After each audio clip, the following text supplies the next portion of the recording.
তো hello guys, আসসালামু আলাইকুম। আপনাদেরকে আজকে ঘুরে দেখাবো কিশোরগঞ্জের ঐতিহ্যবাহী যে পাগলা মসজিদ এবং এই পাশাপাশি টাঙ্গুয়ার হাউটটাকে ঘুরে দেখাবো তোমাদেরকে।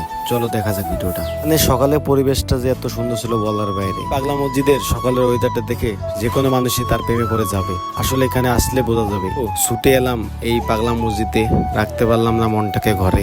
আজ তোমাদেরকে এই পাগলা মসজিদের পাশাপাশি এবং টাঙ্গুয়ার হাউটটাকে ঘুরে দেখাবো। চলে দেখে আসি এক পলকে টাঙ্গুয়ার হাউটটাকে। আসলে এখানে আসলে বোঝা যায় প্রকৃতি ভালোবাসাটা কাকে বলে। বিশেষ করে আপনারা সকালে যাওয়ার চেষ্টা করবেন। তো আমরা সবাই মিলে একটা অটো নিয়ে রওনা দিলাম সেই টাঙ্গুয়ার হাওরের উদ্দেশ্যে। বলে গ্রামের ভালোবাসা সবাই বোঝে, তবে কেউ ধরে রাখতে চায় না। আপনার যদি কখনো মন খারাপ হয় তাহলে একটাবার ঘুরে আসবেন কোনো জায়গা থেকে। এদিকে যাওয়ার পথে হঠাৎ করে আমাদের চাকাটা পাংচার হয়ে গেছে। সুন্দর ওয়েদার দেখে গাড়িটাও পাগল হয়ে গেছে। আর আপনারা পাগল হবেন না। এখান থেকে আরেকটা অটো দিয়ে রওনা দিলাম আমাদের গন্তব্যস্থানে। আসলে প্রকৃতির কি একটা ভালোবাসা, তাই না? দুই দিকে পানি, মাঝখান দিয়ে কত সুন্দর একটা রাস্তা, আর কি লাগে বলো তো দেখি। দেখতে দেখতে চলে এলাম আমাদের সেই গন্তব্যস্থানে। সত্যি বলতে আসলে এই কিশোরগঞ্জটা এত পরিমাণ যে সুন্দর, আপনারা একটাবার না ঘুরলে বুঝতে পারবেন না।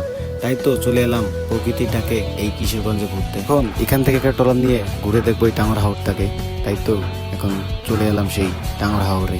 এখানে ঘোরাঘুরি করার পর আমাদের সময়টা শেষ হয়ে যায়, তাই এখন রওনা দিয়ে পড়লাম সেই পাগলা মসজিদের উদ্দেশ্যে। এখানে আসলে হাতে সময় নিয়ে আসতে হবে, তাহলে ঘুরে দেখতে পাবেন ভালো করে। এটা ছিল পাগলা মসজিদের বিকেলের ওয়েদার।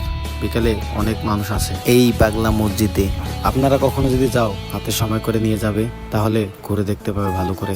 যাই হোক, আমাদের সময় শেষ হয়ে পড়ে, তাই আমরা এখান থেকে চলে যাই। আল্লাহ হাফেজ, সবাই ভালো থাকবেন। আমার জন্য সবাই দোয়া করবেন, আমার যেন মনে আশাটা পূর্ণ হয়।